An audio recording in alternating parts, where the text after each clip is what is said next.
ፒር ቱ ፒር ሰሞኑን እየሰራ አይደለም። ብዙዎችም ዩኤስዲቲ እንዴት ነው መግዛት የምንችለው ፒር ቱ ፒር ተዘግቷል ብለው ይጠይቃሉ። አጭሩ መልስ አልተዘጋም ነው። ታዲያ ምንድነው የተፈጠረው? መፍትሄውስ ምንድነው የሚለውን አብረን እናያለን። እስከ መጨረሻ አብራችሁኝ ነው። ሰላም እንዴት ናችሁ? ዛሬም በሌላ ቪዲዮ ተመልሰናል። ቪዲዮ ማየት ሳትጀምሩ ሰብስክራይብ ማድረግ እንዳይረሳ። ሰሞኑን ሁላችንም እንዳስተዋልነው ፒር ቱ ፒር እየሰራ አይደለም። ምንድነው የተፈጠረው ብለን ማየት ስንሞክር ባለፈው ናሽናል ባንክ የዶላር ጨረታ አውጥቶ ነበረ። ከዛ የጨረታ ካወጣ በኋላ ከማግስቱ ጀምሮ ነው የተለያዩ ፒር ቱ ፒር ትሬድ የሚያስደርጉ የኤክስቼንጅ ፕላትፎርሞች ፒር ቱ ፒር ትሬድ ማስደረግ ያቆሙት ማለት ነው። ከዚህ በፊት ብሔራዊ ባንክ ጨረታ ሲያወጣ በብዛት ፒር ቱ ፒር ላይ የተወሰኑ ያህል የዋጋ መቀነስ እናይ ነበረ። ከዚህ በፊት ብሔራዊ ባንክ የ150 ሚሊዮን ዶላር ጨረታ አውጥቶ ነበረ። እናም ያን ጨረታ ካወጣ በኋላ ወደ 7 ብር የሚሆን ቅናሽ አሳይቶ ነበረ ፒር ቱ ፒር ላይ።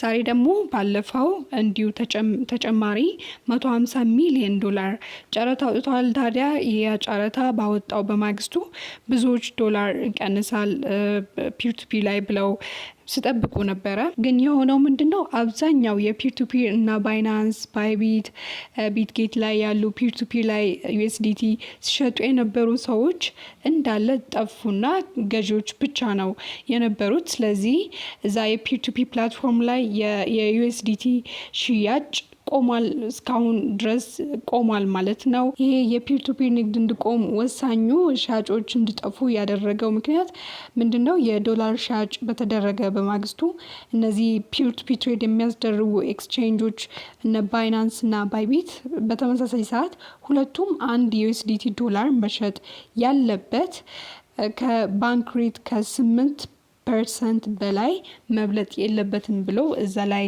ሊሚት ማስቀመጣቸው ነው ማለት ነው። ይሄ ማለት ባንክ ላይ 145 የሚለውን ይዘው እዛ ላይ 8% ሲጨመር ወደ 160 ብር ይመጣል። ስለዚህ እዚህ አፕሊኬሽን ላይ ፒር ቱ ፒር መሸጥ የሚችሉት ሰዎች አንድ ዩኤስዲቲ መሸጥ የሚችሉት ማክሲመም በ160 ብር ነው ማለት ነው። ከ160 ብር በላይ መሸጥ የሚፈልግ ሰው አይችልም ማለት ነው።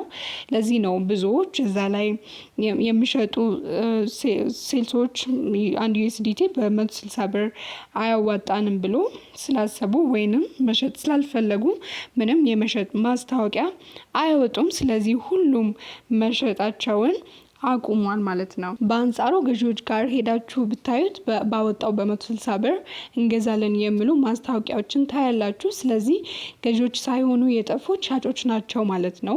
ብዙ ሰው ፒር ቱ ፒር ትሬድ የሚያደርገው ባይናንስ እና ባይቢት ላይ ነው። ታዲያ ሁለቱም ባንዴ ይህንን ሕግ በማውጣታቸው ምንም አይነት የፒር ቱ ፒር ትሬድ ቆሟል ማለት ነው።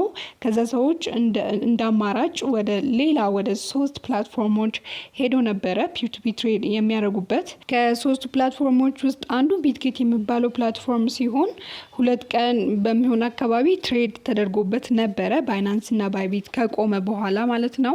ከዛ ግን ከ3ኛ ቀን በኋላ በተመሳሳይ ሁኔታ እንዲሁም ባይናንስ እና እንደ ባይቢት ከ8% ሬት በላይ መሸጥ አይቻልም የሚለውን ህግ ተከትለው ማለት ነው በዚሁ መስራት አቁሟል ማለት ነው። ስለዚህ አሁን ላይ የቀሩት 2 ፕላትፎርሞች ብቻ ናቸው ማለት ነው። እስካሁን ድረስ ፒር ቱ ፒር ትሬድ እየተደረገበት የሚገኘው አሁን ላይ እነዚህ 2 ፕላትፎርሞች ላይ ዩኤስዲቲ በ174 በ175 እየተሸጠ ነው የሚገኘው። ግን እናንተ እዚህ ገብታችሁ ትሬድ ከማድረጋችሁ በፊት ማወቅና መጠንቀቅ ያለባችሁ ነገሮች አሉ ማለት ነው። አንደኛው መንግስት ባለፈው ካወጣው መግለጫ ጋር ታይዞ በተለይ መኒ ላውንደሪንግ እና እንዲሁም ለአሸባሪዎች ገንዘብን ፈንድ ከማድረግ አንጻር እዛ ላይ የሚሳተፉ ሰዎች ላይ በጣም ከፍተኛ ቁጥጥር እየተደረገ እንደሆነ ባንክ አካውንት ከመግዛት አልፎ በግለሰቦቹም ላይ ቀጥታ የህግ ተጠያቂነት